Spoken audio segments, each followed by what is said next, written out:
बिस्मिल्लाहिर्रहमानिर्रहीम। आज हम पढ़ने जा रहे हैं गार्डनिंग का चैप्टर 46। हमने जो वो न्यूरोफिजियोलॉजी स्टार्ट कर दी है। तो न्यूरोफिजियोलॉजी के चैप्टर जो है चैप्टर 57 और 58 तक जो है वो आपकी न्यूरोफिजियोलॉजी चलेगी। अगर आपने उसके ऊपर अबूर हासिल करना है, अबूर यानी अगर आप उसको हिफ्ज़ करना चाहते हैं और आप ये चाहते हैं कि उसके एक भी पॉइंट मिस ना हो। गाइडन में अच्छी बात यह है कि ये एक चीज़ को 5 से 6 दफ़ा एक ही चैप्टर में रिपीट कर देती है, यानी बार बार रिपीट करती है। तो आपको एक बार पढ़ के दोबारा पढ़ने की ज़रूरत नहीं पड़ती। तो हम पूरी कोशिश करेंगे कि इस एक वीडियो के अंदर चैप्टर 46 पूरा कवर कर लें। बेसिकली चैप्टर 46 जो है वो आपकी न्यूरोफिजियोलॉजी का इंट्रोडक्शन है, सिर्फ इंट्रोडक्शन है। तो आई गेस ये एक चैप्टर में जो है वो एक वीडियो में जो है कंप्लीट हो जाएगा। हमें ये पता है कि जब हम न्यूरोफिजियोलॉजी पढ़ते हैं तो इसके 2 पार्ट हैं। एक इसका सेंसरी पार्ट है और इसका मोटर पार्ट है। सेंसरी पार्ट जो है वो अफेक्टर है और जो मोटर पार्ट है वो इफेक्टर है। अब इसकी डिटेल में जाए इससे पहले हम ये जानते हैं कि ये पहली लाइन में हमें क्या समझाना चाह रहा है, क्योंकि जब भी आप कोई भी चैप्टर पढ़ने लगें आपने गाइडन का जो पहला पैरा है उसको लाजमी पढ़ना है। इसमें उसके चैप्टर के में क्या क्या आपको मिलने वाला है ये सारी चीज़ें जो है वो बता रहा होता है। तो आपको अंदाज़ा हो जाएगा कि आपने अगर इसमें से कुछ पहले से पढ़ा हुआ है तो आपको दोबारा पढ़ने की ज़रूरत नहीं है। तो यहाँ पे ये कह रहा है कि आपका नर्वस सिस्टम एक unique vast complexity of thought processes है जो कंट्रोल करता है आपके एक्शन को जो वो परफॉर्म कर सकता है। यानी जो एक्शन सिर्फ आप परफॉर्म कर सकते हैं ना, आपका नर्वस सिस्टम उनको कंट्रोल करता है। यानी जहाँ तक आपकी हद है, जो आपको लगता है कि आप एक्शन परफॉर्म कर सकते हैं, उनको नर्वस सिस्टम कंट्रोल कर लेगा। और जिनके बारे में आप खुद ही सोच कर बैठ जाएंगे कि नहीं यार मैं ये नहीं कर सकता, तो बिल्कुल वैसा ही होगा, आपका नर्वस सिस्टम उसको परफॉर्म नहीं कर सकेगा। तो यहाँ पे एक बहुत बड़ी बात इन्होंने पहले जो 2 लाइन्स में है वो कह दी है। अगर आप समझदार हैं तो आप मेरी बात को समझ गए होंगे। ठीक है, ये आपके हर वो सेक्शन को कंट्रोल करेगा जो आप समझते हैं कि आप कर सकते हैं। हर 1 मिनट में इसको millions of bite of information मिलती है। मिलियंस ऑफ बाइट यानी कि जब आप किसी रास्ते से गुजरते हैं तो आपको अपने रास्ते में जाते हुए हज़ारों करोड़ों चीज़ें दिखती हैं। रास्ता दिखता है, उसमें हज़ारों रंग की गाड़ियाँ गुजरती हैं, गाड़ियों में खिड़कियों में बैठे लोग, उनके जेंडर्स, उनका कलर, उनके स्किन का कलर, कोई गंजा है, किसी के पास बाल हैं, किसी के बाल लंबे हैं, कोई ट्रांसजेंडर था, ब्रिज का कलर, रोड और टाइम, और सूरज था कि नहीं था, पास से बैंक कितने गुजरे, फूड शॉप्स कितनी गुजरी, शॉप कितनी खुली थी, कितनी बंद थी, करोड़ों मतलब millions of bytes of information आपको जो है वो पर सेकंड मिल रही होती हैं। और वो सब उनमें से कौन सी रखनी है और कौन सी नहीं रखनी और कौन सी आपके लिए इम्पॉर्टेंट है, वो सब जो है वो जमा करना, फिर उसको डिफ्रेंशिएट करना आपके नर्वस सिस्टम का काम है। हम ये डिस्कशन स्टार्ट करें कि नर्वस सिस्टम में क्या क्या चीज़ें होती हैं और क्या क्या नहीं होती हैं। हम ये बात पहले जानते हैं कि अगर आपने 5 और 7 चैप्टर पढ़ा है तो ये चीज़ आपके लिए हलवा होने वाली है। चैप्टर बहुत ईजी होने वाला है, तो सबसे पहले तो आपने घबराना नहीं है। स्टार्ट करते हैं। आपके पास जो है वो नर्वस सिस्टम के अंदर मतलब 100 मिलियन से ज़्यादा न्यूरॉन्स होते हैं। और न्यूरॉन्स के दरमियान जो साइनेप्सिस होते हैं ना, जिनको आप गैप्स कहते हैं, साइनेप्सिस यानी 2 न्यूरॉन्स के बीच में जो वक्फा होता है, जो गैप होता है, उसको हम कहते हैं साइनेप्सिस। तो 2 लाख जो है वो साइनेप्सिस जो है उसके अंदर होते हैं। न्यूरॉन्स ज़्यादा है और साइनेप्सिस कम है, यानी कि कुछ में जो है वो साइनेप्सिस नहीं भी होता, कुछ में होता है और कुछ में नहीं होता। ठीक है, ये सिग्नल जो है वो कहाँ से ट्रैवल करते हैं। बेसिक सी बात मैंने जैसे आपको बताई थी कि यहाँ पे सब कुछ बेसिक होगा। तो ये कह रहे हैं कि the output signal travel by way of a single axon leaving the neuron. Axon से जाता है सिग्नल और जो कि न्यूरॉन से निकल जाता है, फिर दूसरे में चला जाता है, और इस तरीके से जो है वो आपका नर्वस सिस्टम काम करता है। तो आपका जो नर्वस सिस्टम है ना, बीच में जो ब्रेन है आपके सेंसरी और मोटर न्यूरॉन्स के बीच में, यानी आपके जो sensory part of nervous system है और जो आपका motor part of nervous system है, इसके बीच में आपका नर्वस सिस्टम एक इंटीग्रेटर का काम करता है। इंटीग्रेटर का काम कैसे करता है कि ये इन दोनों को कनेक्ट करता है। यहाँ से इन्फॉर्मेशन लेके अपने पास स्टोर करता है और वहाँ पे देखता है कि इस इन्फॉर्मेशन के अकॉर्डिंग मेरे पास जवाब क्या है और उसको जवाब देता है। अब मैं इस चीज़ को आपके साथ मज़ीद एक्सप्लेन करूँ, उससे पहले हम चलते हैं कि sensitive part of nervous system क्या है। और सबसे पहले हम sensitive part of nervous system ही पढ़ेंगे, जितनी भी सीरीज़ पढ़ेंगे चैप्टर्स की। उसके बाद हम जो है वो मोटर पार्ट पर जाएंगे। तो इसमें क्या होता है कि आपकी बॉडी को कोई मूवमेंट अगर इनिशिएट करनी है तो वो किसके हुक्म पर करेगी, वो आपके sensitive part of nervous system की जितनी भी उसने सेंस की होगी इन्फॉर्मेशन उसके हिसाब से करेगी। यानी अपने कानों से सुना हो, आंखों से देखा हो, किसी ने आपसे कुछ कहा हो, आपने कुछ टच फील किया हो, ये सारी चीज़ें जो है वो आपके सेंसरी में आती है, यानी आपने सेंस किया हो किसी तरीके से। अब ये जो इन्फॉर्मेशन आपके पास आ रही है, जो आपके पास बॉडी में रिसेप्टर्स इस इन्फॉर्मेशन को ले रहे हैं, ये क्या करते हैं कि ये समझ लें sensory is a question and motor is the answer. ठीक है, ये होते हैं अफेक्टर कि आपने मूवमेंट क्या करनी है। अगर आपको किसी ने फॉर एग्ज़ाम्पल जो है वो थप्पड़ मार दिया वैसे कह रही हूँ, मतलब सोच लें ना, क्योंकि अभी एग्ज़ाम में थोड़ा सा सोच लें, इस तरीके की चीज़ें रखें दिमाग में ताकि डेटा फिक्स रहे। फेल होगा तो थप्पड़ ही पड़ेगा। तो फॉर एग्ज़ाम्पल किसी ने आपको थप्पड़ मारा है, पहले आपने देखा, उसके फेशियल एक्सप्रेशंस नोट किए, आपकी बॉडी ने, फिर आपने देखी उसकी हेड मूवमेंट, और फिर जो आपको फील हुआ ना फेस पर, ओहो, वो सारा डेटा कलेक्ट हो गया, वो भेजा भाई आपके सेंट्रल नर्वस सिस्टम ने, ब्रेन के सेंसरी नर्वस सिस्टम आपके ब्रेन के पास, और फिर ब्रेन ने जो है वो सारी इन्फॉर्मेशन आगे पीछे से डिटेक्ट की कि हाँ इससे पहले भी इसने मेरे साथ ऐसा किया था, ये तो है ही ऐसा, आज तो मुझे इसको जवाब देना पड़ेगा। और उसके बाद वो जवाब ऐसे तो नहीं दे सकता ना कि दिमाग में सोच सोच के दिया जा रहा है, उसको जवाब देने के लिए कुछ इफेक्टर्स की ज़रूरत होती है, जिसको हम कहते हैं कि ये हमारा motor part of nervous system है। यानी उसको जवाब देने के लिए जब हाथ उठाएंगे आप, मतलब खुद भी तो आप अगर एक मुक्का लगा रहे हैं थप्पड़ की जगह, तो आपने हाथ उठाया, अपने फिंगर्स को के मसल्स को कॉन्ट्रैक्ट किया, अब वो जो सारा काम है जो आपने फील किया, वो सारे इमोशंस थे, उनको टच नहीं किया जा सकता। लेकिन जो मोटर पार्ट है ना, उसमें क्या होता है कि जो आपको क्वेश्चन मिला है ना, अब आप उसका आंसर दे रहे होते हैं, और मोटर पार्ट के अंदर जो है वो एक्शंस और रिएक्शंस हो रहे होते हैं। ठीक हो गया। इसकी थोड़ी सी डिटेल पढ़ते हैं। अब इसमें क्या कह रहे हैं कि जो आपका ब्रेन होता है, इसके अंदर जो हम सेंसरी नर्वस सिस्टम पढ़ते हैं, अब सेंसरी नर्वस सिस्टम ऐसे नहीं कि किसी ने हल्का सा टच कर दिया और हमने स्टोर कर लिया डेटा, नहीं, ऐसे नहीं होता। इसके अंदर कोई एक्सपीरियंस अगर ब्रेन के अंदर कुछ मिनट्स तक या कुछ वीक्स तक हो रहा है, कुछ ईयर्स तक हो रहा है, तो ये इस इन्फॉर्मेशन को स्टोर करके रखता है। उसके बाद इसको पता चल जाता है कि हाँ भाई अच्छा, अगर ये वाला टच होगा तो ऐसी बात है, अगर इसने इस तरीके से देखा तो प्यार से, इस तरीके से देखा तो गुस्से से, इस तरीके से देखा नॉर्मल, इस तरीके से देखा तो जनरल, इस तरीके से देखा तो चलो ये बंदा है ही महंगा। ठीक है, ये तरीके की सारी इन्फॉर्मेशन जो है आपके सेंसरी पार्ट्स के अंदर जो है जमा हो रही थी, नहीं आपकी आंखों के जरिए आपके ब्रेन में जमा हो रही है, आपके टच के ज़रिए आपकी एक मेमोरी बन रही होती है कि ये चीज़ नरम है, ये सख्त है, इसमें कांटे हैं, एक्सेट्रा। तो ये जो सारी चीज़ें हैं, ये जो रिएक्शंस हैं और जवाब कैसा आएगा, ये सारी चीज़ें आपके ब्रेन के अंदर बनने में एटलीस्ट मिनट से बात शुरू होती है और साल लग जाते हैं। यानी कुछ मिनट की मेमोरी होनी चाहिए, अदरवाइज़ जो ब्रेन वो रिएक्शन नहीं देगा जो आप चाहते हैं। तो हम क्या पढ़ते हैं कि हमारे पास जो मेमोरी है बॉडी के अंदर, जो हमारे पास ये जो पूरा सिस्टम चलता है, जो सेंसरी नर्व फाइबर्स जाते हैं, अब इनके जो है ना पोर्शन डिवाइडेड हुआ है। ठीक है, 3 लेवल्स हैं। एक का काम जो है वो स्पाइनल कॉर्ड खुद ही देख लेती है कि यार तुम ब्रेन तक मत जाओ, मैं इसको निपटा लूँगी, डोंट वरी, जाओ। दूसरी को कहती है कि नहीं यार, स्पाइनल कॉर्ड कहती है यार मेरे से नहीं होगा, ये जाओ ऊपर जाके ना हाइपोथैलेमस को बोलो या सेरेब्रम को बोलो। अच्छा, अब तीसरे में क्या होता है, हायर पार्ट जो होता है तीसरा वाला, उसमें अच्छा ही मैं पिक्चर दिखाती हूँ ना आपको, ये बना हुआ। अभी जो नीचे आपका स्पाइनल कॉर्ड का पार्ट है, ये इसको जूम करते हैं, जो इतना पार्ट जो मैंने इतना जूम इन किया हुआ है, ये जो है वो आपका पार्ट 1 है।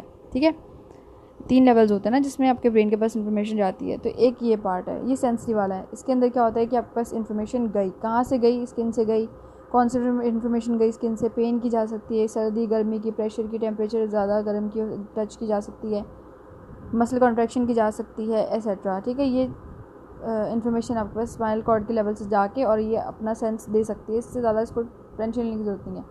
कुछ इन्फॉर्मेशन ऐसी होती हैं, लाइक यहाँ पर लिखा हुआ है, ये यहाँ पर जो आपके पॉन्स बने हुए हैं, जो आपके मेड्यूला है, इस लेवल तक जाती है इन्फॉर्मेशन, इसको हम कहते हैं लेवल 2 है। और कुछ जाती हैं आपके आपके जो ब्रेन है, एग्जैक्ट ब्रेन, वहाँ तक जाती है इन्फॉर्मेशन। तो अभी हम जो है वो इस चीज़ को थोड़ा सा, मैं आपको एक एक चीज़ बताऊँगी कि कौन से पोर्शन का जो है वो क्या काम होता है। हम सेंसरी पार्ट डिस्कस कर चुके हैं। अब इसमें हमने क्या चीज़ पढ़ी कि आपका जो information enters central nervous system through peripheral nerves and is conducted immediately to multiple sensory areas in the spinal cord at all levels. The reticular substance of medulla pons, the mesencephalon of the brain, the cerebellum, the thalamus and the areas of cerebral cortex.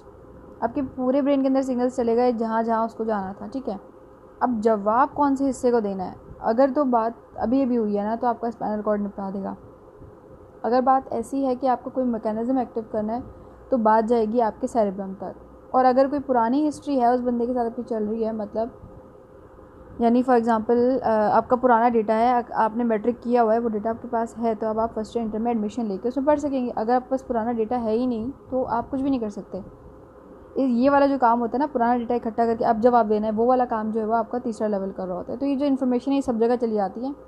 हाँ, तो हम सोच के देखते नहीं पुराना कोई background नहीं है, फिर हम देखते नहीं इसमें कुछ सिक्रेशन की ज़रूरत नहीं है।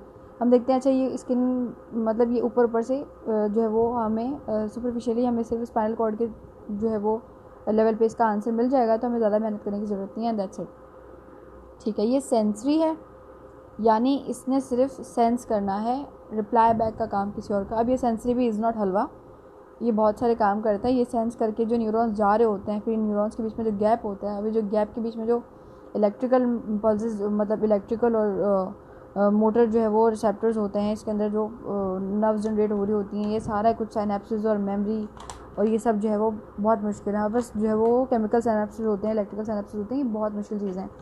तो ये दिखने में मतलब ये आपने पहले पढ़ा हुआ तो आपको मुश्किल नहीं लगेगा। अब दूसरा जो मोटर वाला है ये भी नर्वस सिस्टम का पार्ट है, ये बॉडीली एक्टिविटीज़ को कंट्रोल करता है। बॉडीली एक्टिविटीज़ यानी जो सोचने का काम है that is of your sensory nervous system, और जो उस पर जो इम्प्लीमेंटेशन करनी है ना, इफ़ेक्ट करना है, इफ़ेक्ट वो वाला जो काम है, जैसे मसल की कॉन्ट्रैक्शन हो गई, हाथ उठाया, बैट उठाना, पलके झपकाना, ये जो काम है इनको कहते हैं कि मोटर फंक्शंस है। और ये सारा काम जो है वो आपका motor part of nervous system कर रहा होता है। ये आपके स्केलेटल मसल्स को भी कंट्रोल करता है, आपके स्मूथ मसल्स को भी कंट्रोल करता है, आपके ग्लैंड्स को भी कंट्रोल करते हैं, आपकी पूरी बॉडी को कंट्रोल कर रहा होता है ये, ठीक है। ये भी जो इसके जो सिग्नल्स आते हैं, ये जो क्या कहना चाहिए कि नर्व इम्पल्सेस जाती हैं, वो कहाँ तक जाती हैं? स्पाइनल कॉर्ड, रेटिकुलर सब्सटेंस और मेडुला तक, मेसेंसेफलोन तक, BECIL ganglia, cerebral, the cerebrum, motor cortex, इसी सब जगह तक जाते हैं ये भी। भाई देखें, अगर यहाँ तक इसके नहीं जाएंगे तो मतलब जो है वो जहाँ तक अगर आप जो है वो पूरे ब्रेन में जब अगर जा रहा है सवाल ना, CNS पूरे सेंट्रल नर्वस सिस्टम, आपके स्पाइनल कॉर्ड में, आपके मेसेंसेफलोन में, आपके जो सेरेब्रम में, आपके पूरे ब्रेन के अंदर, मिड ब्रेन में, हाई ब्रेन, हाइंड ब्रेन में, फोर ब्रेन में, सब जगह जा रहा है अगर आपका क्वेश्चन और आपको आंसर सिर्फ स्पाइनल कॉर्ड देगी तो फ़ायदा, हमें तो सारे डेटा छान मारना है ना। तो फिर ये जो मोटर रिसेप्टर्स है ना, ये भी पूरे ही जितने भी जहाँ जहाँ सेंसरी रिसेप्टर्स गए होते हैं, ये वहाँ जाके जो है वो डेटा कलेक्ट करके और उस प्रेशर का जवाब देते हैं। अच्छा 5 साल पहले इसने ऐसे किया था, अच्छा ठीक है।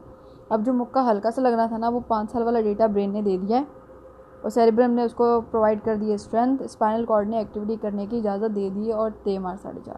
अब वो मुक्का जो हल्का फुल्का लगना था वो मुँह सुझा देगा, ठीक है। ये डेटा वाला काम होता है।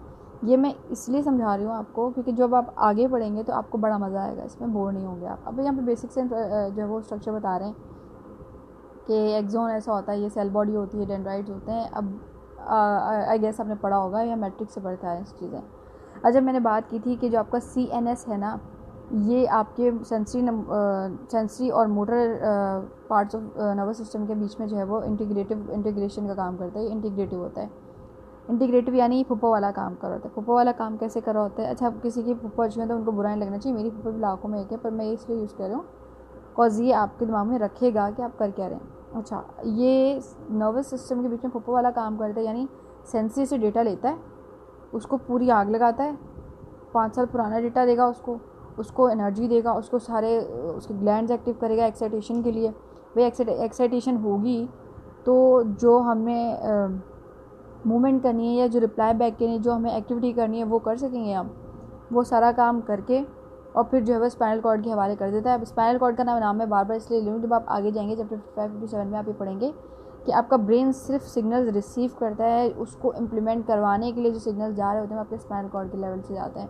यानी अगर आपका फॉर एग्जांपल ब्रेन डैमेज नहीं हुआ और सिर्फ स्पाइनल कॉर्ड डैमेज हो गई, तो आप देखेंगे सुनेंगे सब, आपको समझ में भी सब आएगा, आपको गुस्सा भी आएगा, आपको 5 साल पुरानी मेमोरी भी याद रहेगी, लेकिन उसको इम्प्लीमेंट करने के लिए आपके पास स्पाइनल कॉर्ड रेडी नहीं होगी, ख़राब होगी स्पाइनल कॉर्ड, तो आपको कितना भी गुस्सा आ जाए आपका कोई मसल कोई एक्टिविटी नहीं करेगा। यानी स्पाइनल कॉर्ड अगर ख़राब है ना तो आपकी body to and fro motion नहीं कर सकती, इतना बहुत है, सही है। आप बेड पर आ जाएंगे। अगर ब्रेन चल रहा है, अगर ब्रेन ख़राब हो गया, स्पाइनल कॉर्ड चल रही तो भी कोई फ़ायदा नहीं, बंदा पागल हो जाएगा, ठीक है। तो दोनों चीज़ों का चलना बहुत ज़रूरी होता है। तो ये मिर्ची मसाला लगा के बीच में आपका नर्वस सिस्टम और जो है वो सेंसरी से डेटा लेता है, बीच में इंटीग्रेशन करता है, डेटा इकट्ठा करता है कि इसके बारे में रिप्लाई बैक करना क्या है। अच्छा, अच्छी बात भी हो जाती है, नहीं यार इसको फ़िलहाल बीमारी है कोई, तभी ये मेरे साथ ऐसे कर रहा है, इसको मैं क्या रिप्लाई करूँ, छोड़ो बस। इंटीग्रेटिव बीच में अच्छे काम भी कर रहा हूँ, मतलब इसके पास सारा डेटा होता है ना। तो ये बीच में सेंट्रल नर्वस सिस्टम है, सेंट्रल है बीच में है, तो ये क्या करता है कि यहाँ से सेंस करता है, बीच में इसको प्रोसेस करता है। जिस तरह हम अभी आगे हम कंप्यूटर वाला मैकेनिज्म को भी इसके साथ जो है वो कंपेयर करके देखेंगे कि वहाँ पे सारा डेटा इकट्ठा करता है, खिचड़ी पकाता है, फिर कहता है, फिर सोचता है कि रिप्लाई बैक क्या करना है, ठीक है। तो ये इंटीग्रेशन का काम करता है। बस यहाँ पे जो इतना बड़ा पैराग्राफ है ना, बस इतनी सी बात होती है, इसका इंटीग्रेटिव फंक्शन होता है। Role of synapsis. अच्छा, ये सारा कचरा है, कचरा मैं इसलिए बोलूँ क्योंकि ये पहले हमने बहुत दफ़ा पढ़ा है और बीच बीच में इसको इसलिए लाता रहता है कि हमें पीछे ज़रा चैप्टर्स को जाकर ना रिवीजन ना करनी पड़े। तो हम ये पढ़ते हैं कि यहाँ पर जितने भी, अच्छा मैं आगे दिखाती हूँ ना, ये तो पिक्चर्स बनी हुई है, बहुत अच्छी चीज़ की है इन्होंने। ये देखें यहाँ बस जो है वो 2 न्यूरॉन्स हैं और इसके बीच में जो है वो ये गैप है, अभी आपस में जुड़े हुए नहीं हैं बिल्कुल, इनके बीच में गैप है। अब ये जो गैप है ये 2 तरीके के न्यूरॉन्स होते हैं, इसमें 2 तरीके के सिनेप्सिस होता है। सिनेप्सिस की 2 टाइप होते हैं, यानी इन बीच में जो वक्फा है इसकी 2 टाइप्स होती हैं। एक आपको पता है केमिकल सिनेप्स, एक आपके पास होता है इलेक्ट्रिकल सिनेप्स। जो आपका जो इलेक्ट्रिकल सिनेप्स होता है ना, ये बहुत जो क्या कहना चाहिए कि फ़ास्ट होता है। इलेक्ट्रिकल है तो ऑब्वियसली फ़ास्ट होगा, और ये मल्टी डायरेक्शनल होता है, यानी इसमें मतलब इस तरह गेट बने हुए कोई आए जाए कोई मसले नहीं है। लेकिन जो आपका केमिकल साइनेप्स होता है, ये केमिकल साइनेप्स जो है वो यूनी डायरेक्शनल होता है। अब यहाँ पे देखो ये एक ही तो गेट बना हुआ है, यहाँ से आएंगे न्यूरोट्रांसमीटर अपने अपने चैनल्स में जाएंगे और अपनी एक्टिविटी जो इनको करवानी है वो करवा देंगे। अब यहाँ से रिवर्स जाने वाला तो कोई सीन ही नहीं है। इसके अंदर एक चीज़ देखने की है, वो है इसका सेकंड मैसेंजर वाला सिस्टम, वो हम पढ़ेंगे थोड़ी देर बाद। बस ये बस समझाने की थी कि हमारे पास जो है वो इंपॉर्टेंस क्या है, रोल ऑफ साइनेप्स क्या है प्रोसेसिंग में। अगर साइनेप्सिस नहीं होंगे तो डिले नहीं आएगा ना बीच में, डिले। अच्छा, आगे इस डिले के कुछ मतलब कोई नुकसान नहीं है, नेचुरली 0.005 सेकंड का डिले आता है। लेकिन अगर ये साइनेप्सिस नहीं होंगे तो क्या होगा कि इन साइनेप्सिस में क्या होता है कि आपकी एक्टिविटी को एक्साइट और इनहिबिट कराने की जो है वो ताकत होती है। फॉर एग्जांपल, मुझे गुस्सा आ गया है, अगर साइनेप्स है ही नहीं तो धड़ाधड़ मारे जा रही हूँ, गुस्सा ख़त्म ही नहीं होगा, सारी ज़िंदगी चलता रहेगा। फॉर एग्जांपल, मुझे गुस्सा नहीं आ रहा, मतलब जब तक अगर इसके अंदर एक्साइटेटरी फैक्टर नहीं हुआ तो कभी आएगा भी नहीं, और अगर इसके अंदर इनहिबिटरी फैक्टर नहीं हुआ तो खुदा खास्ता अगर आ गया तो वो कभी चीज़ ख़त्म नहीं होगी।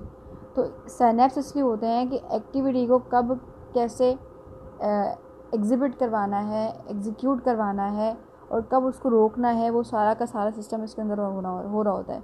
और जब तक ये साइनेप्स जो है वो केमिकल साइनेप्स होना शुरू होता है, एक्शन पोटेंशियल जनरेट होती है, वोल्टेज गेटेड चैनल खुलते हैं, कैल्शियम का इन्फ्लक्स होता है, अपने न्यूरोट्रांसमीटर्स जो वो निकल के जाते हैं आयोनोट्रॉपिक रिसेप्टर्स में। एनट्रॉपिक रिसेप्टर्स के अंदर फिर मज़ीद दो होते हैं, एक एनाइंस और कैटाइंस।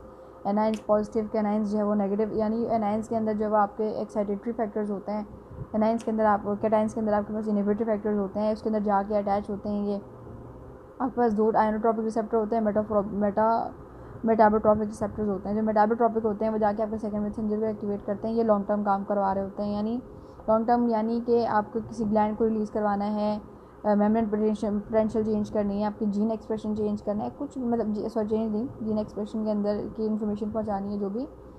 तो ये सारा डेटा थोड़ा सा टाइम लेता है। ये जो टाइम लेता है और जो सारी चीज़ें कंट्रोल हो रही होती हैं, ये आपको इतनी देर तक टाइम देता है कि आपको सोचने का टाइम मिल जाता है। दूसरा, एक्टिविटी आपके कंट्रोल में होती है। अब यहाँ पे हम जो है वो ये पढ़ने जा रहे हैं कि साइनेप्सिस का रोल क्या होता है, साइनेप्स क्यों होते हैं, क्या करवाते हैं, जो सारी बात मैंने अभी कर लिया है। ये कह रहा है कि पिछले चैप्टर्स में हम जो है वो पढ़ चुके हैं और आगे आने वाले चैप्टर में मज़ीद इसको डिटेल से पढ़ेंगे। हालांकि ये खुद जो है सीरीज़ 10-12 चैप्टर्स की हैं, तो इसको मज़ीद डिटेल से पढ़ने का ये कह रहा है, जो कि हम पहले से पढ़ चुके हैं। तो हम ये कहते हैं कि साइनेप्स के अंदर हमारे पास फैसिलिटेटरी और इनहिबिटरी सिग्नल्स होते हैं different area of nervous system से, जो हम साइनेप्सिस के थ्रू जो है वो एक से दूसरे जो है वो न्यूरॉन्स में ट्रांसफ़र कर देते हैं। और हम जो हमें मूवमेंट करवानी है, जो हमें एक्टिविटी करवानी है, जो हमें इफ़ेक्ट करवाना है, उसको हम अचीव कर लेते हैं, एंड दैट्स इट।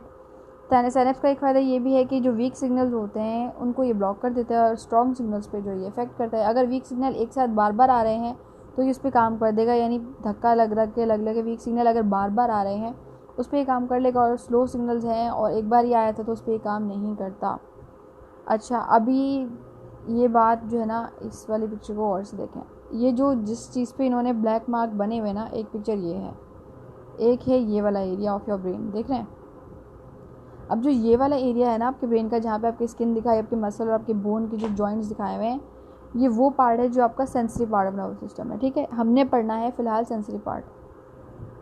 ये जो पार्ट है सेंसरी पार्ट है, यानी ये ब्रेन की जो पोर्शंस हैं, कौन सा, सिनेस्थेटिक एरिया, आपका थैलेमस, आपका सेरेब्रम, आपके पोन्स, मेडुला, स्पाइनल कॉर्ड, ये लिख लें, याद कर लें। ठीक है, ये क्या करते हैं कि सिर्फ़ और सिर्फ आपके, ये नीचे लिखा हुआ भी है,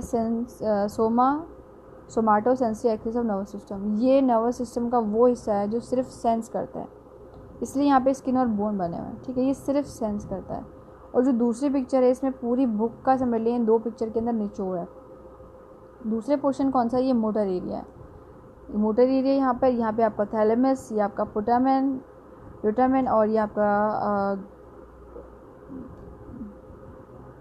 बल्बो रेटिकुलर फोरामेन, सेरेब्रम, और ये आपके स्पाइनल कॉर्ड। ठीक है, ये सारे के सारे मिलके आपका बना रहे हैं मोटर नर्वस सिस्टम, क्योंकि इन्होंने इफेक्ट करवाना है। अच्छा, अब एक चीज़ देखने वाली यहाँ पे ये है कि ये है मसल स्पाइंडल्स, ये है आपका मसल, यहाँ पे भी मसल पे काम हो रहा है और मोटर में भी आपका मसल पे काम हो रहा है। अब जो अब सेंसरी में आपके मसल पे जो काम हो रहा है जो इम्पल्सेस आपको मिल रही हैं ये आपके मसल टोन को मेंटेन रखती है, जबकि जो मोटर में मिल रही है इम्पल्स ये आपके मसल की नॉर्मल टोन से बढ़ा के या घटा के कॉन्ट्रैक्शन या रिलैक्सेशन करवाती है। ठीक है, ये थोड़े से डिफरेंसेस हैं इन दो पिक्चर्स में। अगर मैंने कहा है कि इस पूरी बुक का निचोड़ है तो आप समझ सकते हैं। ठीक है, प्रोसेसिंग ऑफ इंफॉर्मेशन ये भी हमने पढ़ लिया, रोल ऑफ साइनेप्सिस भी हो गया, स्टोरेज ऑफ इंफॉर्मेशन। अच्छा, अब मैं ये बात इस पिक्चर के साथ ही करती हूँ मैं ऊपर। दिस पार्ट, ये जो आपका पार्ट है spinal cord of nervous system. Spinal cord nervous system के जो वो 4 बेसिक काम होते हैं। पहला, ये क्या करता है, विड्रॉल इफेक्ट देता है। विड्रॉल इफेक्ट यानी कि अगर आपने किसी गर्म चीज़ पे हाथ लगा लिया है, स्पाइनल कॉर्ड के लेवल पे ही इसका काम हो जाएगा और ये क्या करेगा कि विड्रॉल इफेक्ट देगा, यानी वो हाथ उसी वक्त हट जाएगा वहाँ से। विड्रॉल इफेक्ट देता है। स्पाइनल कॉर्ड के लेवल पे आपके सेंसरी नर्वस सिस्टम के पास कुछ ऐसे काम हैं जिसके लिए उसको मेहनत करके इधर उधर नहीं जाना पड़ता कि वो जो है वो उसको स्पाइनल कॉर्ड के लेवल पे ही उसको हेल्प मिल जाती है। उसको ज़रूरत नहीं पड़ती कि वो मेडुला के पास जाए या ब्रेन के पास जाके अपने सिग्नल्स दे, उनको बोले कि भाई मेरा हाथ जल रहा है, इसको बोलो उठ जाए। नहीं, स्पाइनल कॉर्ड के लेवल पे ये इन्फॉर्मेशन स्टोर्ड होती है कि अगर किसी गर्म चीज़ के ऊपर आपका हाथ लग गया है या किसी नोकीली चीज़ पर आपका हाथ लग गया है, किसी शार्प वेपन पे आपका हाथ लग गया है, तो आपका हाथ वहाँ से हट जाए। ये रिफ्लेक्सेस पहले से बॉडी के अंदर ये डेटा स्पाइनल कॉर्ड के लेवल पे सेव होता है। तो 4 मैंने कहा फंक्शन होते हैं स्पाइनल कॉर्ड के। तो पहला क्या है, विड्रॉल इफेक्ट, किसी गर्म चीज़ से, नोकीली चीज़ से, गलत चीज़ से, ख़राब चीज़ से, कीड़े मकोड़े से जो है वो अपना हाथ फ़ौरन से हटाना, विड्रॉ कर लेना, ये इसका काम होता है। दूसरा क्या होता है, दूसरा इसका वॉकिंग। ये जो आप चलते फिरते हैं, मैंने आपको क्या कहा था अभी कि टू एंड फ्रो मूवमेंट जब आपका ब्रेन नहीं करवा सकता, वो सिर्फ लेग्स को कमांड दे सकता है। लेग्स को उसने कमांड दे दी है, स्पाइनल कॉर्ड बोले मैं तो नहीं चला रही, टांगों को टू एंड फ्रो मोशन नहीं करवा रही, तो ब्रेन कुछ भी नहीं कर सकता, कुछ भी नहीं कर सकता। ये सिर्फ कमांड देता है, कमांड देता है और आपका डेटा स्टोर करके रखता है। ये आपका ये क्या है, आपका सेंट्रल प्रोसेसिंग यूनिट है। ठीक हो गया। आपकी वॉकिंग मूवमेंट, डांस वांस सब कुछ जो है वो आपकी स्पाइनल कॉर्ड करा रही होती है। तीसरी चीज़ क्या होती है, जीआईटी, यानी आपकी जो गैस्ट्रो इंटेस्टिनल मूवमेंट्स होती हैं, जब आप निगलते हैं खाना और गड़क करके गले से आवाज़ आती है, जब आप वॉशरूम जाते हैं, आपकी यूरिनरी ट्रैक की जो मूवमेंट होती है वो सारी जीआईटी करवा रही होती है। यानी फॉर एग्जांपल आपको निवाला निगलना है या फिर आपको पब्लिक में आप हैं और आपको जो वॉशरूम जाना है अर्जेंट, तो आप कंट्रोल कर सकते हैं। आपके जो आपके एनाल रिसेप्टर्स हैं, आप उनको जो है वो उनको कॉन्ट्रैक्ट करके और जो वो टाइमली जो है उसके रिस्पॉन्सेज को स्टॉप कर सकते हैं। ठीक है। तीसरी चीज़ इसमें चौथी चीज़ के अंदर क्या होती है कि ये आपके पास कहना चाहिए कि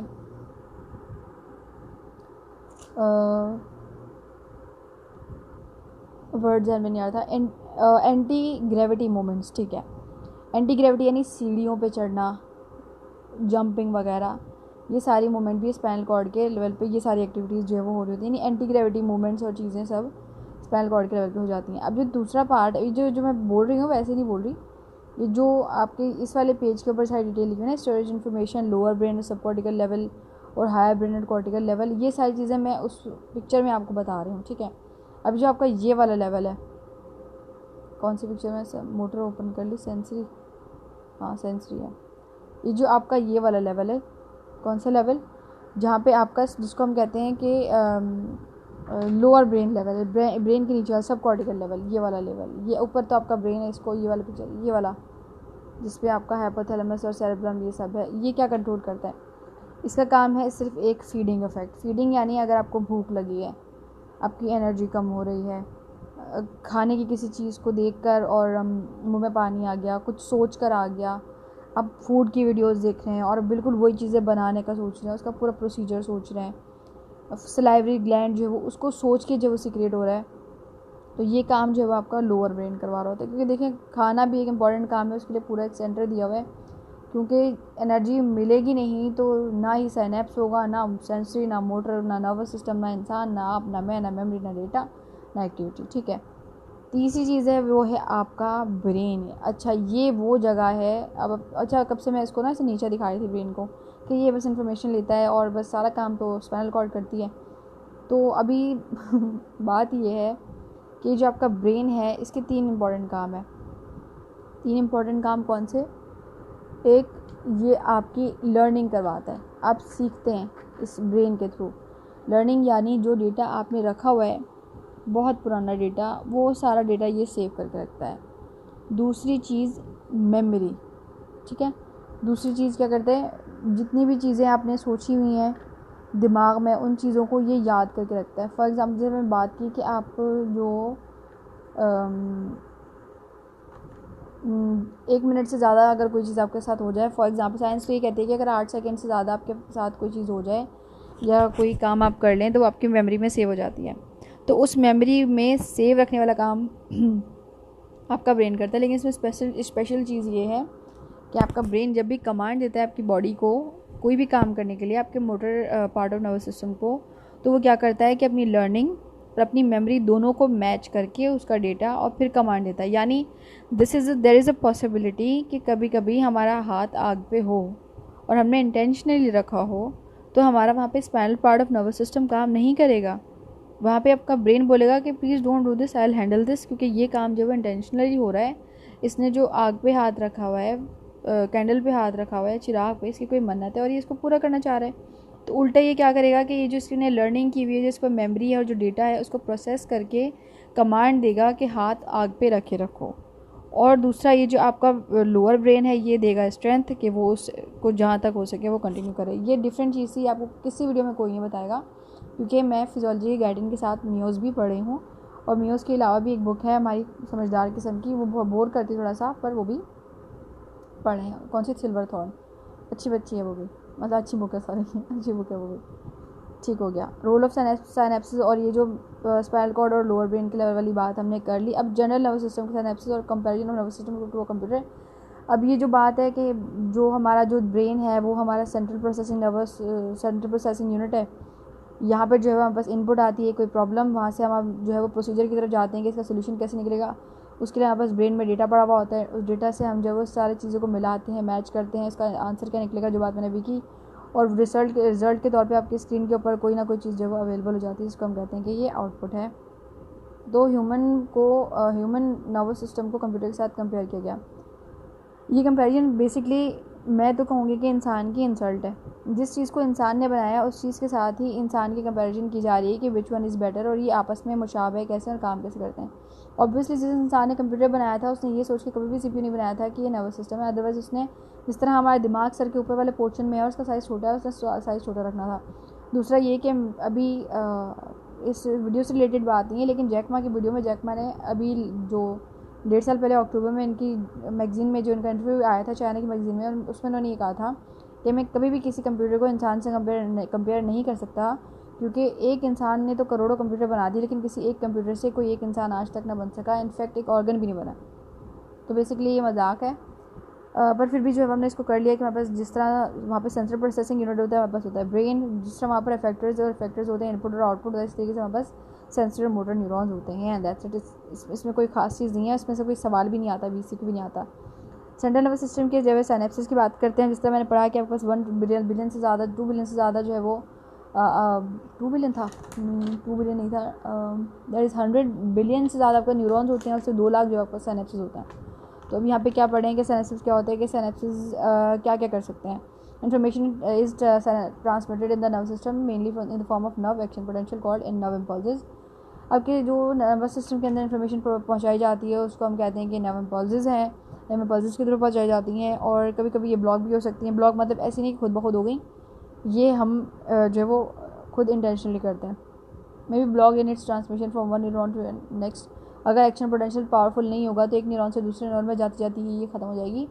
तो इसमें हम आगे इसमें ये बात खुद भी कर रहे हैं इस चैप्टर के अंदर कि ऐसा क्या होता है कि आपकी जो इतनी हल्की फुल्की एक्शन पोटेंशियल लेकर भी, नर्व इम्पल्स लेकर भी आपकी एक्टिविटी करवा दी थी, तो होता ये है कि उस एक्टिविटी को करवाने के लिए इसको हम कहते हैं मोटिवेशन। एक के बाद एक उसी काम को करवाने के लिए हंड्रेड्स ऑफ इम्पल्सेस जो है एक साथ एक के पीछे एक आ रही होती हैं। तो इससे क्या होता है कि अगर एक ख़त्म भी हो रही होती है तो दूसरी फ़ौरन से आगे उसको धक्का मार के आगे कर देती है और खुद उसके बाद चली जाती है। और जब एक साथ 100, 200, 300 जो है नर्व इम्पल्सेस आएंगी तो ऐसा हो ही नहीं सकता कि साइनेप्स के अंदर वो डाई हो जाएँ, ख़त्म हो जाए और फिर आपकी एक्टिविटी हो ही ना। तो वहीं की वहीं कुछ ख़त्म हो जाती हैं। अगर अब जैसे आप बोलें चाय पी लेती हूँ, नर्व इम्पल्सेस गई, चलो इसने चाय पीनी है मतलब मुझसे काम करवाई तो उठ के चाय बनाने जाऊँ, फिर बोलो नहीं यार छोड़ो, वो नर्व इम्पल्सेस गई, आपने बोला नहीं यार छोड़ो, सुस्ती आ गई, वो नर्व इम्पल्सेस नहीं गई, वो वहीं की वहीं क्या हो गया, change of mind. Nerve impulses जो गई वो जाके एक इम्पल्स से दूसरे इम्पल्स में जाते आते आपका चेंज ऑफ माइंड हो गया, वो वहीं पे ब्लॉक हो गया, वो इम्पल्स ख़त्म। ठीक है। May be change from single impulse to repetitive impulse. अच्छा, वही जो बात मैंने की कि या तो एक इम्पल्स आई हल्की फुल्की, और अगर आपको वो काम करना ही है तो आप एक साथ 10-20 इम्पल्स 100-200 इम्पल्स दिए जा रहे हो कि नहीं जाओ जाओ जाओ, और वो इम्पल्स जाते जाते आगे अपना बढ़ के काम कर आ गई। ठीक है। तो टाइप्स ऑफ साइनेप्स, केमिकल और इलेक्ट्रिकल, बस जो है 2 टाइप के साइनेप्स होते हैं। ये पिक्चर में पढ़ लेते हैं ना, उसको डेटा पढ़ने की जरूरत नहीं है। जो मैंने अभी बात की बस 2 टाइप के साइनेप्स होते हैं, एक होता है इलेक्ट्रिकल होता है और एक होता है केमिकल। जो केमिकल होता है वो स्लो होता है, इलेक्ट्रिकल होता है फास्ट होता है। भाई इलेक्ट्रिसिटी की स्पीड ज़्यादा है, समझ लें। केमिकल वाले में क्या होता है कि जो है वो यूनिडायरेक्शन होता है, वन वे होता है, क्योंकि इसके अंदर गेट सिर्फ जो है वो यहाँ से निकलने का है, और उधर जो वो छोटे छोटे गेट वहाँ पे आयंस के आने के बने हुए हैं और कोई जगह नहीं। जबकि यहाँ पर जो आपके इलेक्ट्रिकल है ना, इसके अंदर इतने खुले खुले गेट हैं, कोई आए जाए कोई टेंशन ही नहीं है, मतलब कोई इसमें मनाही नहीं है।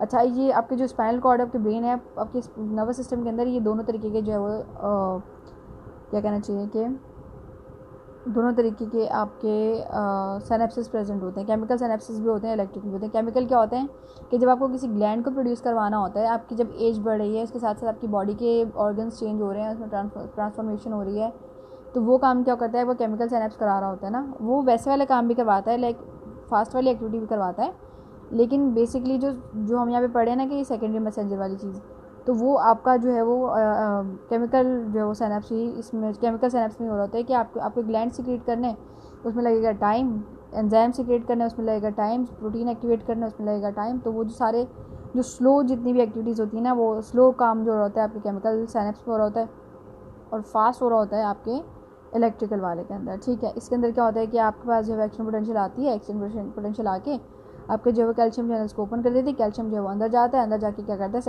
साइनेप्टिक वेसिकल के अंदर से आपके न्यूरोट्रांसमीटर को रिलीज़ करवाता है। हीरो आ गया, हीरो ने हीरोइन को बचाया, ये आपके न्यूरोट्रांसमीटर निकल के आज़ाद हो गई, आज़ाद होकर चले गए अपने घर। अब अपने घर गई तो इसके बाद अच्छे रिश्तेदार भी हैं और बुरे रिश्तेदार भी हैं। अच्छे रिश्तेदार में आपके 2 अच्छे रिश्तेदार हैं आपके आइनोट्रॉपिक रिसेप्टर, और दूर के रिश्तेदार हैं आपके मेटाबोट्रॉफिक। अब जो आपके आयनोट्रॉपिक हैं, इसके अंदर 2 तरीके के आपके पास जो है रिसेप्टर्स होते हैं। कौन से होते हैं? एक होते हैं एनाइन और एक होते हैं कैटाइन। जो एनाइन होते हैं वो पॉजिटिव होते हैं, जो एक्टिविटी को एक्साइट करवाते हैं, मतलब जो है वो एक्साइटेशन का काम करते हैं, जो भी आप जो है वो चाह रहे हैं इफेक्ट, जो भी एक्साइटेशन का काम करते हैं। जबकि इसी के अंदर जो दूसरे वाले होते हैं कैटाइन्स, जैसे वो क्या करते हैं कि इनहिबिटर का काम करते हैं। अब जो अच्छे वाले होते हैं वो जिनको मैं एनाइन्स कह रही हूँ, वो होते हैं आपका सोडियम। ठीक है। और जो जैसे सोडियम हो गया, तो यानी जिन पे पॉजिटिव चार्ज ना जितने भी, वो आपके अच्छे वाले हैं, जिन पे नेगेटिव चार्ज है वो बुरे वाले। अब होता क्या है कि किसी मेम्ब्रेन के अंदर 2 तरीके के चार्ज होते हैं। मेम्ब्रेन के अंदर जो पॉजिटिव चार्ज होता है, बाहर जो वो अंदर मेम्ब्रेन के नेगेटिव चार्ज होता है, बाहर जो है वो पॉजिटिव चार्ज होता है। अगर तो मेम्ब्रेन के अंदर जो है वो अंदर नेगेटिव चार्ज और बाहर पॉजिटिव चार्ज है, और अगर आपका सोडियम इन्फ्लक्स शुरू हो गया तो आपके जो है वो मेम्ब्रेन के अंदर भी पॉजिटिव चार्ज हो गया। जब आपकी मेम्ब्रेन के अंदर जो रेस्टिंग मेम्ब्रेन पोटेंशियल मैनेज नहीं रह सकी ना, मेंटेन नहीं रह सकी, जो पॉजिटिव चार्ज था, जैसे वो अंदर की तरफ आना शुरू हो जाएगा, आपके मेम्ब्रेन के अंदर एक्साइटेशन शुरू हो जाएगी।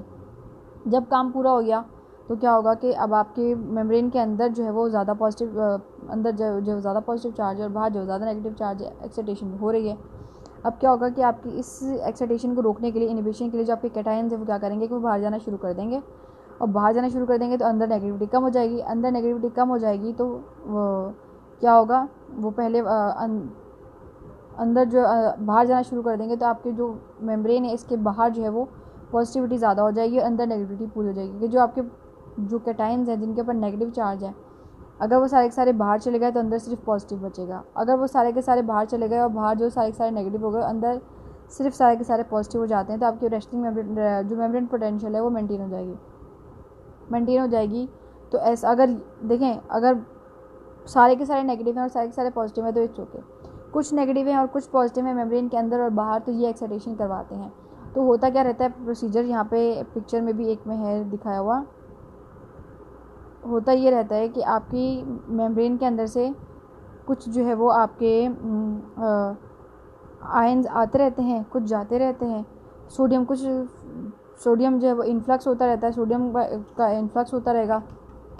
इस पिक्चर के अंदर लिखा हुआ है सोडियम का इन्फ्लक्स होता रहेगा साथ, तो आपका जो है वो एक्साइट हो जाएगा न्यूरॉन। क्या होगा कि आपका जो न्यूरॉन था इसके बाहर जो था वो पॉजिटिव चार्ज था, अंदर था वो नेगेटिव चार्ज था। अब सोडियम का इन्फ्लक्स हुआ, अंदर भी पॉजिटिव चार्ज होना शुरू हो गया।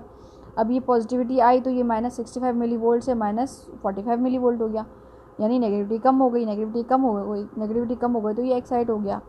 अब क्या हुआ कि जब आपने जो एक्टिविटी करनी थी सो कर ली, इसके बाद अब आपने इसकी एक्साइटेशन को इनहिबिट करना है। तो क्या होगा कि अगर अंदर जो है वो, अब इन्होंने -45 मिली वोल्ट था, यानी नेगेटिविटी कम थी, अभी ये अंदर नेगेटिविटी बढ़ा देंगे ताकि जो भी एक्शन हो रहा है वो इनहिबिट हो जाए। तो ये क्या करेंगे कि जो आपका जो पोटेशियम है वो बाहर आना शुरू हो जाएगा, पॉजिटिव चार्ज जो जिसमें पोटेशियम के अंदर पॉजिटिव चार्ज होता है वो बाहर आना शुरू हो जाएगा, और कैल्शियम जिसके अंदर जो उसका जो नेगेटिव चार्ज था वो अंदर आना शुरू हो जाएगा। तो आपके अंदर जो मेम्ब्रेन है उसके जो क्या कहना चाहिए कि मेम्ब्रेन की जो पोटेंशियल है मेम्ब्रेन की, वो अंदर से जो है वो नेगेटिव हो जाएगी, और आपका जो न्यूरॉन का जो फंक्शन है वो इनहिबिट हो जाएगा। ये सारी बात बार बार इसके अंदर रिपीट हुई हुई है, एक ही बात। अब इसके अंदर जो इंपॉर्टेंट चीज़ है वो पढ़ने वाली वो ये है दोनों के अंदर, ये तो बहुत आसान है ना, ठीक है। इसको इसका थ्रेशोल्ड मिल जाता है इस पूरा गैप जंक्शन के बीच में। एक्शन पोटेंशियल इसको जब पूरी मिल जाती है, जनरेट हो जाती है, तो चैनल्स ओपन हो जाते हैं गैप जंक्शन, तो इनके बीच में जो है एक्टिविटी हो जाती है। इसमें बेसिक चीज़ ये है कि जो आपका जो मेटाबोट्रोफिक रिसेप्टर्स हैं, सेकंड मैसेंजर्स, इनका काम है। अच्छा, ये मैंने बता दिया था कि आपके जो केमिकल सिनेप्स होते हैं वन डायरेक्शन यूनिट डायरेक्शन होते हैं, और वो ये इलेक्ट्रिकल वाले बाई डायरेक्शन होता है, ठीक है। अब इसमें प्री साइनेप्टिक पोस्ट साइनेप्टिक का सीन ये है कि जो साइनेप्स होने से पहले और साइनेप्स होने के बाद, साइनेप्स होने से पहले कौन सी एक्टिविटीज़ होती हैं, कैल्शियम चैनल्स ओपन हो गए, आपका साइटोप्लाज्म के अंदर ये आपका जो साइनेप्टिक वेसिकल है इसके अंदर से आपका सारा का सारा ये जो मटेरियल है जिसको न्यूरोट्रांसमीटर कहते हैं ये रिलीज़ हुआ, ये सारा कुछ आता है प्री साइनेप्टिक के अंदर। पोस्ट साइनेप्टिक में क्या होता है कि न्यूरोट्रांसमीटर रिलीज़ होकर जब आपके आयनोट्रोपिक रिसेप्टर्स के साथ अटैच हुए और जब आपके मेटाबोट्रोपिक रिसेप्टर के साथ अटैच हुए, तो ये सारी एक्टिविटीज़ इसको कहते हैं पोस्ट साइनेप्टिक। इसको अलग अलग बताया हुआ उन्होंने, सिंपल एज दैट। तीसरी चीज़, ये जो आपके टर्मिनल्स होते हैं जहाँ पर एंड होती है जाके इन्फॉर्मेशन, ये उसके बारे में बात हो रही है। तो हम क्या कहते हैं कि इलेक्ट्रॉन माइक्रोस्कोप में इस चीज़ को स्टडी किया गया कि pre synaptic terminals show that they have very varied anatomical forms that most resemble small around Oval knobs. Anatomically इनकी जो शेप की बात हो रही है कि इनकी शेप जो है वो देखा गया है माइक्रोस्कोप में कि जो है वो मोस्टली की जो शेप है वो ओवल नोब जैसी होती है, और बड़े भी हो जाते हैं साइज़ में। इसमें ऐसा कुछ खास है नहीं। सिनेप्टिक क्लेफ्ट की बात हो रही है जो हमने पढ़ ली, सिनेप्टिक क्लेफ्ट बीच का जो गैप है उसकी बात हो रही है। Mechanism by which action potential causes transmitter release from the presynaptic terminal. अच्छा, ऐसा क्या होता है कि जो है वो यहाँ से हमने आराम से कह देना कि एक्शन पोटेंशियल आया और कैल्शियम चैनल्स ओपन हो गए। अच्छा, अब वो ये यहाँ पे कह रहे हैं, बात हो रही है कि ऐसा क्या होता है मैकेनिज्म जिससे, अब से देखिए यहाँ पे एक बात नीचे लिखी हुई है कि the precise mechanism by which calcium ion cause the release is not known. अभी तक जो है पता नहीं चला कि जिसकी वजह से ऐसी कौन सी एक्शन पोटेंशियल होती है जिसकी वजह से कैल्शियम जो रिलीज होता है, अभी तक किसी को पता नहीं है। बट फिर भी जो कुछ इनको पता है वो यहाँ पे बता रहे हैं। तो हम जो हमारा कैल्शियम जब रिलीज़ होता है तो वो उसमें जो है वोल्टेज गेटेड चैनल्स होते हैं, वोल्टेज गेटेड चैनल्स के थ्रू रिलीज होते हैं। यानी जब उसकी वोल्टेज इतनी हो जाती है जो उसके पास एक्शन पोटेंशियल आती है, उसके बाद उसकी जो एक्शन पोटेंशियल क्या करती है कि आपका जो कैल्शियम के जो चैनल्स हैं इसके जो वोल्टेज गेटेड चैनल्स उनको ओपन कर देती है। यानी इसकी वोल्टेज इसको जितनी चाहिए इस गेट को ओपन करने के लिए इसको दे देती है, और वो डिपोलराइजेशन हो जाती है और ये चैनल जो है वो ओपन हो जाते हैं। ये इसके बारे में बात कर रहे हैं। अभी जो बात ये मतलब पहले खुद कह चुका है कि हमें नहीं पता कि एक्शन पोटेंशियल होने के बाद ये डिपोलराइज हो जाता है, कैल्शियम चैनल ओपन भी हो जाते हैं, कैल्शियम का इनफ्लो भी हो जाते हैं, अंदर न्यूरोट्रांसमीटर भी रिलीज़ हो जाते हैं, वो अपने आगे चले भी जाते हैं, मैकेनिज्म पूरा चलता रहता है। लेकिन ये होता कैसे है, इस पर हेडिंग दे के इन्होंने यहाँ पे लिख दिया कि प्रिसाइज मैकेनिज्म जो है वो cause the release is not known, अभी तक पता नहीं है। पर ये कह रहे हैं कि हम सोच सकते हैं कि जो है वो they bind with special protein molecules on the inside surface of presynaptic membrane called release sites. Release sites binding in turn causes the release sites to open through membrane, allow few transmitter vesicle to release the transmitter into the cleft etc. अब इसके अंदर हम ये बात पढ़ते हैं कि यहाँ पर जो न्यूरोट्रांसमीटर्स होते हैं ना, कुछ जो होते हैं वो रिवर्सिबल होते हैं और कुछ ऐसे होते हैं कि जो है वो रिवर्सिबल नहीं होता है, यानी वो यूज़ हो जाते हैं और ख़त्म। जिस तरह पर एसिटाइल कोलिन है वो हम दोबारा यूज़ कर सकते हैं। अच्छा, हमने इतनी जल्दी पढ़ लिया कि ना ये साइंटिफिक वेसल से जो है वो हीरो आता है, इसको बचा लेता है। ये जो है ना वो ऐसे फ्रीली नहीं पड़ी होती है आपको साइटोप्लाज्म के अंदर, ये इसके अंदर होती है। साइनेप्टिक वेसिकल जिसको हम कह रहे हैं ये एक पैक के अंदर होती है, एक साइटोप्लाज्म की एक इसके ऊपर एक कवरिंग होती है, एक सरफेस होता है, उसके अंदर ये पड़े हुए होते हैं। उसको हम यहाँ पे इस बार में क्या कह रहे हैं कि इससे निकालता है पहले ये क्या कौन आपका जो कैल्शियम आयन इसको निकालता है वहाँ से, और वहाँ से निकाल कर फिर जो है उसको इस काबिल बनाता है कि ये जाके अपना काम कर सके। तो वो जो रिलीज साइट्स हैं कि जो special protein molecule inside surface of pre synaptic membrane, pre synaptic membrane के अंदर एक रिलीजिंग साइट, मतलब एक देखें ये आपकी, ये भी तो ये जो खुला हुआ है ना, ये ऐसे खुला हुआ नहीं होता, ये बंद होता है ये जो एरिया है। तो ये क्या करता है आपका कैल्शियम ये यहाँ आता है, ये जो इस वाला है ना जिस तरह से ये बना हुआ है, इस तरीके से और भी बने हुए होते हैं, इसको सरका के यहाँ लेकर आता है, और यहाँ लेकर आकर इसको ये रप्चर हो जाती है, वॉल रप्चर हो जाती है। तो इसको जो ये रप्चर हो जाती है और यहाँ से न्यूरोट्रांसमीटर निकलता है, इसको हम कहते हैं कि भाई ये रिलीजिंग साइट है। इतनी सी बात है, उसके लिए इतना बड़ा पैराग्राफ उन्होंने दिया हुआ है। ये रिलीजिंग साइट है, यहाँ से रिलीज़ होकर जाके दूसरे जो है वो आपका पोस्ट सिनेप्टिक के अंदर जाके सिनेप्स कर लेता है, अपना जो मटेरियल है उसको दे देता है, न्यूरोट्रांसमीटर्स वगैरह। Action of transmitter substance post synaptic neuron के अंदर, पोस्ट सिनेप्टिक न्यूरॉन के अंदर क्या होता है वो भी हमने बात कर ली है, ठीक है। सेकंड मैसेंजर, अब ठीक है सेकंड मैसेंजर सिस्टम की बात होती है। सेकंड मैसेंजर सिस्टम के जो है वो बहुत सारे काम है नर्वस सिस्टम के अंदर। फॉर एग्जांपल मेमोरी के अंदर मेमोरी को सेव करने के लिए बहुत सारे चेंजेस चाहिए होते हैं। 6 साल की उम्र में आपके पास जो मेमोरी रिसीव करने की पावर होगी वो डिफरेंट होगी, 20 साल की उम्र में डिफरेंट होगी, 60 साल की और 80 साल की उम्र में बिल्कुल सेम होगी जैसे 6 साल की उम्र में थी, ठीक है। अब ये जो आपका जो फंक्शन है सेकंड मैसेंजर सिस्टम का, ये आहिस्ता आहिस्ता डेटा लेता रहता है। हम कहते हैं ना कि सिफिलिस, सोराइसिस, ये जो चीज़ें हम पढ़ते हैं, हमें क्या कहते हैं कि ये लॉन्ग टर्म बीमारियां हैं, ये क्रॉनिक हैं, हम इनका इजीली इलाज नहीं कर सकते क्योंकि इसमें टाइम लगेगा। अब कैसे टेंशन ले के आपने अपनी क्या हालत करी, आप बोलते हैं ना ये बातें सुनी होंगी आपने, ये उसका समझ लें साइंटिफिक प्रूफ है। यानी कोई भी इन्फॉर्मेशन आ रही थी ना आपके सिनेप्सिस के थ्रू, कोई भी इन्फॉर्मेशन आ रही थी एग्जिबिटरी या इनहिबिटरी, उसके साथ ये सेकंड मैसेंजर आ रहा था और ये कुछ डेटा लेकर आ रहा था। सेकंड मैसेंजर क्या मेमोरी का डेटा लेकर आया था, इसमें मेमोरी थी, इस मेमोरी के अंदर कुछ बातें थी, वो अपने साथ लेकर आ रहा था, और आते आते इसने कुछ इफ़ेक्ट्स दिए हैं आपके ऊपर। कहाँ पर गया हमारा सेकंड मैसेंजर सिस्टम, ठीक है। और ये जो छोटी छोटी चीज़ें लेकर आ रहा होता है second messenger system post synaptic neuron, ये क्या करता है कि आपको जो इसके जो रिप्लाई बैक में जो चेंजेस होते हैं, सेंसरी के जो हम चेंजेस पढ़ते हैं, हम पढ़ते हैं कि सेंसरी जो है वो क्वेश्चन लेकर आता है, मोटर उसका रिप्लाई बैक कर देता है, लेकिन जो सेकंड मैसेंजर होता है इसमें रिप्लाई बैक फ़ौरन से नहीं होता, इट टेक्स टाइम। अब इसमें क्या क्या चीज़ें होती हैं सेकंड मैसेंजर के अंदर, एक इन्होंने बोला मेमोरी, दूसरी क्या होती है कि आपका जो जीन एक्सप्रेशन होता है वो भी इसके अंदर काउंट होता है। इसकी जो है ना बहुत सारी चीज़ें इधर लिखी हुई हैं, उसको मैं पढ़ती हूँ ना, फिर मैं आपको बताती हूँ। Activation of cyclic adenosine and monophosphate, CMP और AMP, CMP और CGMP कैंप की एक्टिवेशन करवा रहा होता है। दूसरा क्या, एक्टिवेशन ऑफ वन और मोर इंटरसेलुलर एंजाइम, अब देखिए एंजाइम्स का काम हो रहा है तो टाइम तो लेगा। एक्टिवेशन ऑफ जीन्स ट्रांसक्रिप्शन, ये सब चीज़ें करवा रहा होता है। इसलिए तो ये इतना मतलब इसलिए तो इस वाले में टाइम लगता है ना। ये वो चीज़ें, ये आहिस्ता आहिस्ता डेटा लेकर आ रहा होता है, आहिस्ता आहिस्ता जिसे कहते हैं ना थोड़ा थोड़ा जहर, ये वो वाला काम कर रहा होता है। डेटा लेके आ रहा होता है, उस पुरानी मेमोरी में इसको ऐड कर रहा होता है। यही है वो जिसने तुम्हारी पेंसिल ली थी, यही है जो आज तुम्हारी रबड़ ले गया, यही है वो जिसने तुम्हारा उधार नहीं दिया, वो जहर जो आहिस्ता आहिस्ता भर रहा होता है थोड़ा थोड़ा डेटा करके, ठीक है। अब ये काम ऐसे नहीं करती, इसमें भी थोड़े से मसले हैं। There are several type of second messenger system, बहुत से किस्म के सेकंड मैसेंजर सिस्टम है हमारे पास CNS के अंदर। जो सबसे मोस्ट कॉमन टाइप है वो है प्रोटीन, जिसको हम कहते हैं प्रोटीन, G प्रोटीन्स। ये क्या होते हैं, जो G प्रोटीन होते हैं ये इनएक्टिव फॉर्म में होता है, ये साइटोसोल के अंदर ऐसे ही घूम रहा होता है, जिसे हम मतलब G protein complex is free in cytosol and consist of GDP, thus 3 components, ठीक है। आपका जो G प्रोटीन है ये एक तो पहली बात इनएक्टिव फॉर्म में होता है, इसके पास 3 कंपोनेंट्स होते हैं, इसके पास अल्फ़ा होता है और अल्फ़ा के साथ जो है वो बीटा और गैमा जो है वो अटैच्ड होता है, ठीक है। जब तक इसके साथ अल्फ़ा के साथ इसके साथ ये समझ लें आपका जो है वो प्रोटीन रिसेप्टर है, ये प्रोटीन रिसेप्टर भी एक्टिव नहीं है।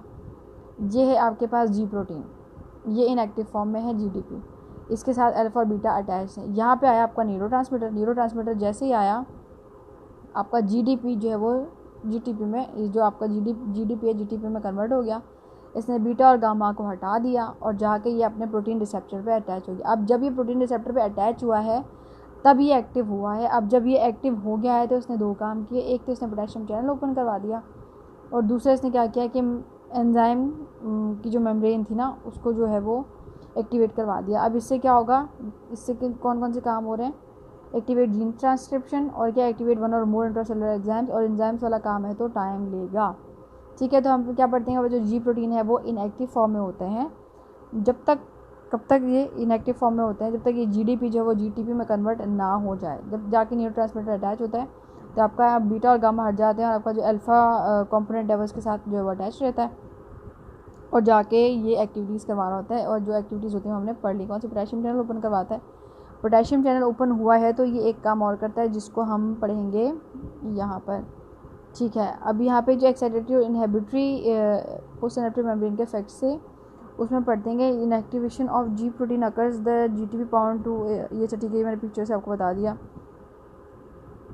इनहिबिशन क्या होता है, अब देखें, excitation of sodium channels allow. अब यहाँ पे जो 3 चीज़ें लिखी हुई हैं इससे हमें एक बात हमें पता है कि हमारे पास हर आपका जो कैल्शियम सोडियम और आपका जो फॉस्फेट पोटेशियम है, इनकी जो है वो ECF और एक्स्ट्रा सेलुलर फ्लूइड में, इंटरनल फ्लूइड में, इंट्रासेलुलर फ्लूइड के अंदर अलग अलग क्या कहना चाहिए कि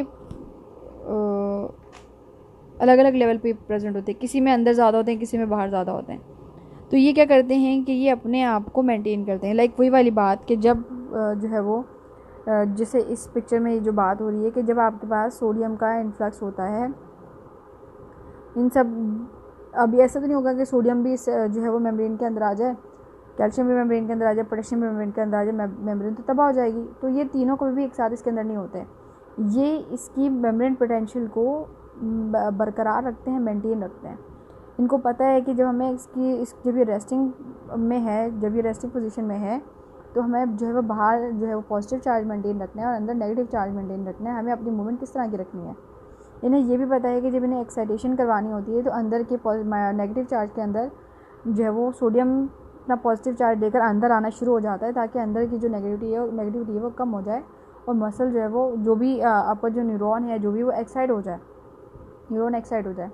इनको ये भी पता है कि जब एक्टिविटी हो गई तो अब अंदर सोडियम बहुत ज़्यादा जो है पॉजिटिविटी लेके जा चुका है, उसको नेगेटिविटी जो है वो दिलानी है। वो कैसे दिलानी है, क्योंकि अंदर तो रज़िया गुंडों में फंस गई, वो सारा अपने पॉजिटिविटी लेके अंदर चली गई है, उसको बाहर कैसे लेकर आए। तो उसको बचाने के लिए बाहर से आपके पास कैल्शियम अंदर जाता है और सोडियम बाहर आता है, उसके साथ जो है वो आपकी मेम्ब्रेन के अंदर जो है वो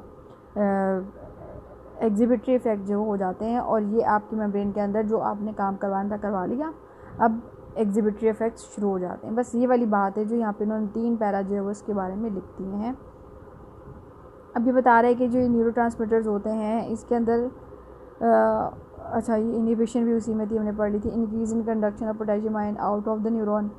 अगर हमें एक्साइटेशन करवानी है तो हमें सोडियम चैनल को ओपन करना पड़ेगा कि उसके अंदर पॉजिटिव इलेक्ट्रिकल चार्ज जो अंदर फ्लो कर जाए पोस्टसिनेप्टिक सेल के अंदर। फिर हम क्या करेंगे, डिप्रेस करेंगे conduction through chloride and potassium की जो कंडक्शन है अंदर जाने से उसको रोकेंगे और दूसरे इंटरनल मेटाबॉलिज्म चेंजेस उसके अंदर होंगे जो सेल की एक्टिविटी को बढ़ा देंगे। दूसरा हम क्या पढ़ेंगे कि जब हमने इसकी एक्टिविटी को रोकना होगा तो हम क्या करेंगे कि क्लोराइड चैनल वगैरह जो है वो उनको खोल देंगे और पोटेशियम चैनल को जो पोटेशियम जितना भी सेल के अंदर होगा उसको बाहर निकाल लेंगे और एंजाइम रिसेप्टर्स को जो है एक्टिवेट कर देंगे ताकि सेलुलर एक्टिविटी को इनहिबिट किया जा सके। बस वो केमिकल सब्सटेंसेस जो है वो सिनेप्सिस के अंदर जो वो ट्रांसमीटर्स का काम करते हैं, वहाँ बस 2 होते हैं, स्मॉल और लार्ज। जो स्मॉल होते हैं वो बहुत ज़्यादा एक्टिव होता है, मतलब इन सेकंड्स वो काम करते हैं, और जो लार्ज होते हैं वो स्लोली एक्टिव होते हैं। यानी वो आपके जो किडनी में, लिवर में, आपके GIT में प्रेजेंट होंगे, आपके एंडोक्राइनोलॉजी में जितने भी आप न्यूरोट्रांसमीटर्स पढ़ेंगे वो सारे के सारे लार्ज होंगे, वो ग्रोथ फैक्टर्स में काम करते हैं। और जो रैपिडली एक्टिंग होते हैं, जिस तरह हमने एक्टिविटी करनी है, रिस्पॉन्ड बैक करना है ऑन द स्पॉट, उसके लिए आपके पास स्मॉल मॉलिक्यूल्स होते हैं। इसके आपको 3 क्लासेज हैं, एक acetylcholine, the amines, the amino acid, और एक है नाइट्रिक ऑक्साइड। और जो दूसरी है आपके पास लार्ज वाले, उसके अंदर आपके पास हाइपोथैलेमिक रिलीजिंग और hormone, pituitary peptides and that act on gut and brain और फ्रॉम अदर टिश्यूज़। ठीक, बस ये स्मॉल जो है वो जल्दी काम करते हैं, जो स्मॉल वाले होते हैं वो जो है वो रिसाइकल हो जाते हैं, जबकि लार्ज वाले होते हैं वो साइकिल जो है वो नहीं होते। इतनी सी बात।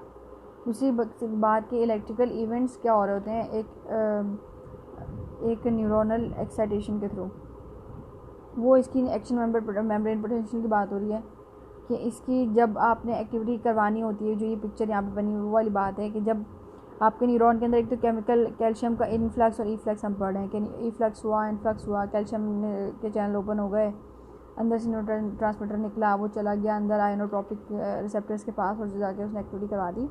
इसके अलावा भी साथ में दूसरा काम हो रहा होता है कि आपके सेल के अंदर इलेक्ट्रिकल चेंजेस भी हो रहे होते हैं। कौन सी चीज़ हमने पढ़ा कि हमारे जब वोल्टेज गेटेड चैनल्स लगे होते हैं आपके कैल्शियम के पास, ठीक है ना, आपका कैल्शियम का चैनल ऐसे ओपन नहीं होता, उस पर वोल्टेज चेंजेस आते हैं, उसकी मेम्ब्रेन की पोटेंशियल चेंज होती है। जब आपका न्यूरॉन फारिग बैठा हुआ है तो उसकी मेम्ब्रेन पोटेंशियल कुछ और होगी, जब वो एक्साइटेड है तो कुछ और होगी, और जब उसने काम करना है तो कुछ और होगी। तो ये बता रहा है कि आपके पास इलेक्ट्रिकल इवेंट्स कौन से होते हैं, वो तो हमने केमिकल पढ़े, अब इलेक्ट्रिकल इवेंट्स कौन से होते हैं। इलेक्ट्रिकल के अंदर सिंपल सा काम हो रहा होता है, हमारे पास दो हमने पढ़े थे, इलेक्ट्रिकल सिनेप्स और केमिकल वाला हमने पढ़ लिया। केमिकल के अलावा इलेक्ट्रिकल वाले में क्या हो रहा है कि आपका जो है वो 65 मिली वोल्ट पे आपकी रेस्टिंग न्यूरॉन होता है, ठीक है, 45 मिली वोल्ट पे एक्साइटेड होता है। नेगेटिविटी जैसे ही कम होगी आपका मसल, आपका जो न्यूरॉन है वो एक्टिव हो जाएगा। नेगेटिविटी कितनी 45 पे जाएगी तो एक्टिव होगा, 44 पे भी एक्टिव नहीं होगा, 43 पे भी एक्टिव नहीं होगा, 41 पे भी, 40 पे भी एक्टिव नहीं होगा, ठीक है।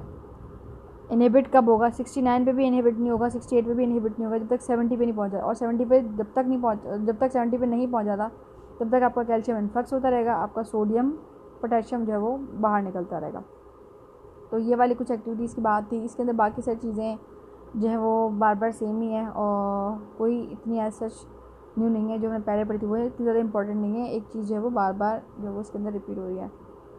तो फैसिलिटेशन है, अच्छा इसमें स्पेशल जो है वो स्पेटियल बोलते हैं हमें इंडिया वाली वीडियोस में, और लेक्चर्स में वो स्पेटियल बोल रहे होते हैं। जो सारे हैं वो कौन से सारे हैं जो पढ़ाते हैं बहुत अच्छी, अच्छा वो पाकिस्तानी सारी हैं जो पढ़ाते हैं, सॉरी डॉक्टर नजीब। तो ये जो स्पेशल समेशन है, स्पेशली बोलते हैं इसको, जो स्पेशल समेशन है इसमें क्या होता है कि इसमें आपके पास एक जो है वो क्या कहते हैं कि एक कमांड नहीं आती, या आपके पास एक स्टिमुलस नहीं आता, या एक एक्सपोनेंशियल नहीं आती। इसमें क्या होता है कि आपके पास एक्साइटेशन के लिए एक से ज़्यादा दफ़ा जो है वो थ्रेशोल्ड आ रही होती है। थ्रेशोल्ड यानी वही जो मैंने अभी बात की थी आपको कि एक दफ़ा की किसी एक्टिविटी या किसी कमांड पे अगर हल्का सा कोई अब मैं इसको दोबारा से पढ़ूँ, मुझे वो वर्ड नहीं मिल रहा, सिंगल प्रीसाइनेप्टिक टर्मिनल यानी excitation of a single presynaptic terminal on the surface neuron almost never excites the neuron, ठीक है। एक प्रीसाइनेप्टिक अगर आपके पास सिंगल आपके पास जो है वो एक्साइटेशन के आपको सिंगल वो कमांड आई है किसी भी न्यूरॉन को एक्टिवेट करने के लिए, तो किसी एक कमांड के ऊपर, हल्के फुल्के से कमांड के ऊपर पूरा न्यूरॉन इतनी मेहनत करके एक्टिवेट नहीं होता। उसके लिए आपके पास जब तक रिपीटेशन ना हो सेम कमांड की। स्पेशल समेशन में क्या होता है कि एक साथ 10-20 कमांड जब तक नहीं आती, मिलीवोल्ट के झटके नहीं लगते 0.5 से लेके 0.5 से लेके 1 तक, तब तक जो है वो आपके पास जो वो थ्रेशोल्ड अचीव नहीं होता और एक्साइटेशन नहीं होती। जबकि आपके जो दूसरा वाला है एक्साइटेबल, उसके अंदर क्या होता है, ये यहाँ पर टेम्पोरल समेशन ये लिखा हुआ, इसमें क्या होता है कि एक ही कमांड इतनी पावरफुल होती है कि वो पूरे न्यूरॉन को एक्टिवेट कर देती है और बाकी सारे न्यूरॉन्स को भी कर देती है, और विद इन मिली सेकेंड जो वो एक्टिविटी को करवा के जो ख़त्म भी कर देती है, ठीक है। यानी वो एक स्लो कमांड है, वो है आपकी स्पेशल समेशन। यानी जैसे भाई को कोई चीज़ मंगवानी है ना, तो उसको 10 दफ़ा बोलना पड़ेगा, भाई ला दो, भाई ला दो, भाई प्लीज़, भाई नहीं है, तो वो आपका स्पेशल समेशन। अब यहाँ पे बाबा को, बाबा मुझे ये चीज़ है, बाबा ने एक बार में सुना और फटाफट से आपको जो आपकी जो चीज़ ला कर दे दी, that is your temporal summation, सही है। इतनी सी इसमें क्या होता है, फैसिलिटेशन वाली बात क्या है इसमें, large special field of dendrites, ये 100 साल पुरानी बात एक बार फिर से।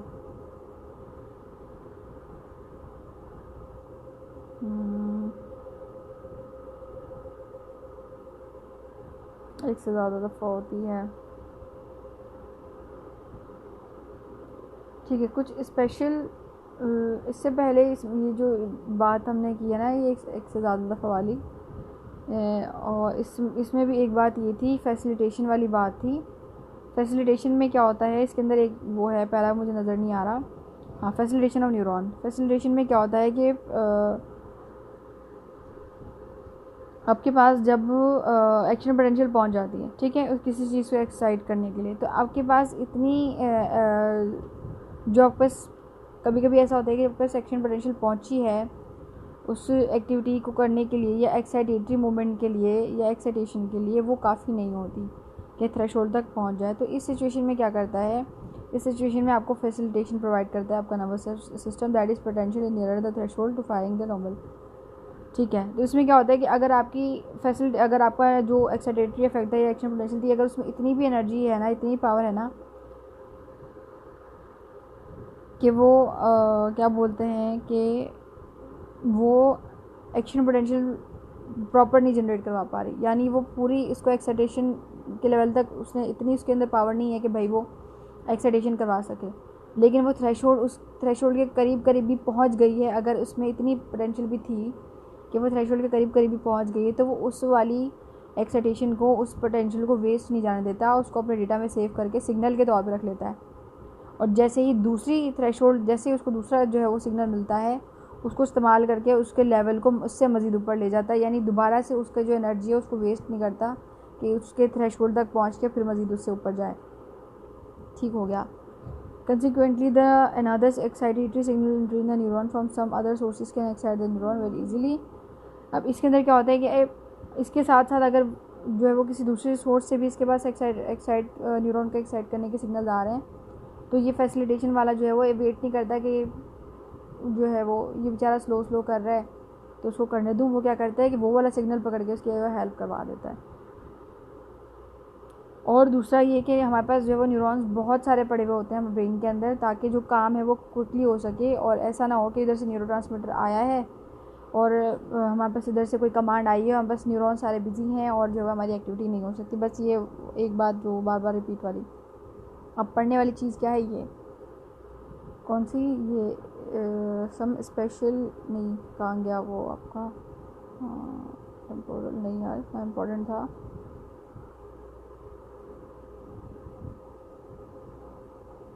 Fatigue synaptic transmission.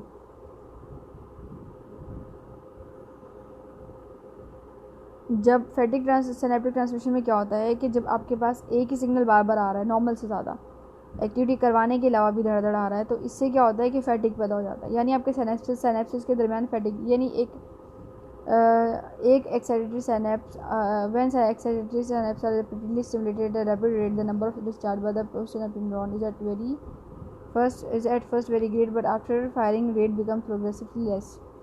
अब एक साथ 50-60 दफ़ा सिग्नल आ रहा है, आपका न्यूरॉन की जो सिनेप्सिस है बड़े ज़बरदस्त तरीके से फुल स्पीड से काम कर रहे हैं, हाँ भाई सही है, जोश में, हाँ भाई सही, सिग्नल आ रहे हैं। एक वक्त ऐसा आएगा कि वो थक जाएंगे, उसके अंदर जो उसके न्यूरोट्रांसमीटर्स हैं उनमें कमी आ जाएगी, चैनल्स ओपन होते हुए टाइम लगाएंगे, और आपके जो एक्टिविटी है इसके अंदर फैटिग पैदा हो जाएगा, यानी थकन पैदा हो जाएगी, और आपके जो सिनेप्सिस हैं ये काम जो है वो स्लोली करना शुरू कर देंगे। बस इसके अंदर सारे के अंदर ये बात है, यानी एग्जॉस्ट हो जाते हैं ज़्यादा मेहनत करके एक साथ। इफेक्ट ऑफ एसिडोसिस और अल्कलोसिस। अब हम ये पढ़ते हैं, यहाँ पे स्किन का एक पीएच लेवल है, ठीक है। एसिडोसिस और अल्कलोसिस। अल्कलोसिस के अंदर क्या होता है, आपकी जो स्किन है उसके अंदर अल्कलाइन का जो है वो लेवल बढ़ जाता है। इससे क्या होता है कि आपकी जो जैसे हम पढ़ते हैं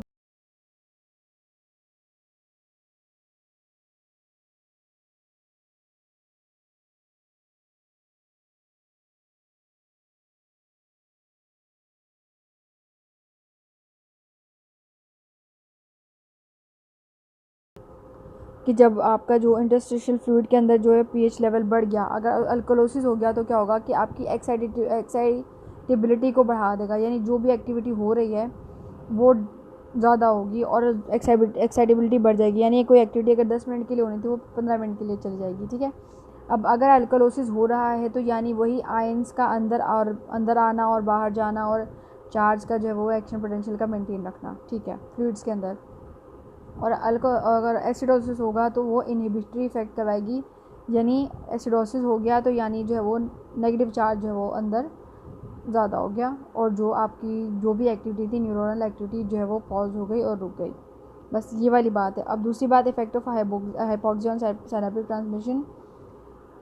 हाइपोक्सिया के क्या इफेक्ट है? हाइपोक्सिया क्या होता है कि जब आपके पास ऑक्सीजन की कमी हो जाती है। Neuronal excitability is also highly dependent on the adequate supply of oxygen. आपकी न्यूरोनल एक्टिविटी और एक्साइटेबिलिटी तब तो होगी जब आपके पास ब्लड सप्लाई बॉडी में प्रॉपर होगा। प्रॉपर ब्लड सप्लाई बॉडी में तब होगा जब आपके पास एडिक्वेट अमाउंट में ऑक्सीजन होगी।